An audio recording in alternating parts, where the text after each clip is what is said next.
Hi guys, welcome back to my channel. Premier ലീഗിൽ നടന്ന Brayton versus Manchester United മത്സരം 3-1 എന്ന ഗോൾ സ്കോറിൽ, അതും ഓൾഡ് ട്രഫോർഡിൽ വന്നിട്ടാണ് ഇതുപോലെ ചെണ്ടയാക്കിയിട്ട് ബ്രൈറ്റൺ പോയിരിക്കുന്നത്.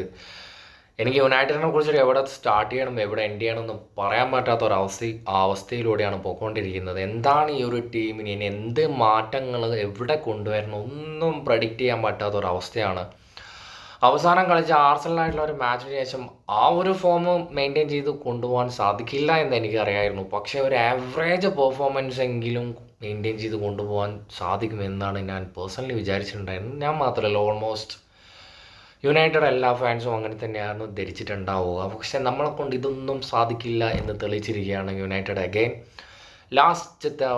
ലാസ്റ്റ് സൗത്താംപ്ടൺ ആയിട്ടുള്ള ഒരു മാച്ചിൽ ലക്ക് കൊണ്ട് മാത്രം വിൻ ചെയ്തു എന്നാണ് ഞാൻ പേഴ്സണലി വിശ്വസിക്കുന്നത്. കാരണം ഫസ്റ്റ് ഹാഫിലെല്ലാം അധപ്പതനീയമായിരുന്നു. സെക്കൻഡ് ഹാഫിൽ എന്തോ ഒരു മിറാക്കിൾ എന്ന് മാത്രമേ എനിക്ക് പറയാനുള്ളൂ. പക്ഷേ ഒരിക്കലും ആർസണലായിട്ടുള്ള ആ മാച്ചിൽ അങ്ങനെ ഞാൻ പറയാൻ ആഗ്രഹിക്കുന്നില്ല. അത് അത്രയും ആ ഒരു ഫൈറ്റിംഗ് സ്പിരിറ്റോട് വിൻ ചെയ്യണം എന്നുള്ള ഒരു മെൻറ്റാലിറ്റി ആ ഒരു മാച്ചിൽ കാണാൻ വേണ്ടി സാധിച്ചു. അതും റെഡ് കാർഡ് കിട്ടിയിട്ടും ആ ഒരു എക്സ്ട്രാ ടൈം വരെ പിടിച്ച് നിൽക്കാൻ പറ്റുന്ന ഒരു യുണൈറ്റഡ് ആണെങ്കിൽ എന്തുകൊണ്ടാണ് എനിക്ക് ഒന്നും മനസ്സിലാവുന്നില്ല. ഇതെന്താണ് ഇവരുടെ പ്രശ്നമാണോ, അല്ല കോച്ചിൻ്റെ പ്രശ്നമാണോ, അല്ല വേറെ നമ്മൾ കാണുന്ന ആരാധകർ പ്രശ്നമാണോ, എന്തിൻ്റെ കുഴപ്പമാണെന്ന് മനസ്സിലാവുന്നില്ല.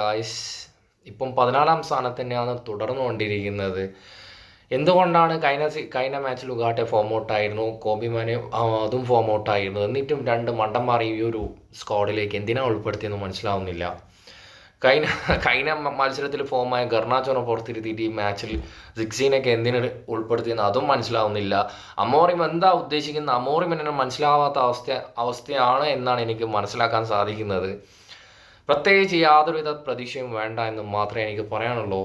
എനിക്ക് തോന്നുന്നില്ല ഈ യുണൈറ്റഡ് ടോപ്പ് 4 പോയിട്ട് ഒരു ടോപ്പ് 10 ഫിനിഷ് ചെയ്താൽ തന്നെ ഭാഗ്യം എന്ന് മാത്രം അങ്ങനെ വിചാരിച്ച് സന്തോഷിക്കാൻ മാത്രമേ പറ്റൂ എന്നാണ് എനിക്ക് പറയാനുള്ളത്.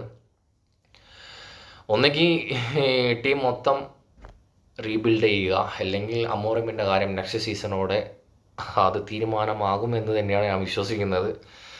അഗൈൻ വേറെ ഏതെങ്കിലും കോച്ച് വരും, ഇത് തന്നെയാണ് റിപ്പീറ്റ് ചെയ്ത് പോവുക. ടെൻ ഹാഗ് ഉള്ള സമയത്ത് ഒന്നുമില്ലെങ്കിൽ 2 ട്രോഫി നേടി തന്നിട്ടായിരുന്നു പുള്ളി പോയത്. എനിക്ക് ടെൻ ഹാഗ് ഈ ഒരു സെയിം പാറ്റേൺ തന്നെയായിരുന്നു. കാരണം 2-3 മാച്ചൊക്കെ നല്ല ഹൈ ലെവലിൽ വിൻ ചെയ്ത് വരും, പക്ഷേ കൺസിസ്റ്റൻസി മെയിൻറ്റെയിൻ ചെയ്ത് കൊണ്ടുപോകാൻ സാധിക്കാത്ത ഒരവസ്ഥ തന്നെയായിരുന്നു ടെൻ ഹാഗിൽ നിന്നും കാണാൻ വേണ്ടി സാധിച്ചത്. എന്തുകൊണ്ടാണ് കസമീറോനെ പ്ലേസ് ചെയ്യാത്തതെന്ന് എനിക്ക് മനസ്സിലാവുന്നില്ല. ഫോമൗട്ടായ ഒരു പ്ലെയർ എന്തിനാണ് വീണ്ടും സ്ക്വാഡിലേക്ക് ഉൾപ്പെടുത്തുന്നത്? ഒരു കളി പുറത്തിരുത്തുക, വേറെ പ്ലേയേഴ്സിന് ചാൻസ് കൊടുക്കുക. ഗൈസ്, നിങ്ങളുടെ അഭിപ്രായം കമൻറ്റിൽ രേഖപ്പെടുത്തുക. അപ്പോൾ ഇതൊക്കെയാണ് എനിക്ക് യുണൈറ്റഡിനെ കുറിച്ച് പറയാനുള്ളത്. നെക്സ്റ്റ് വീഡിയോയുമായി വീണ്ടും കാണാം.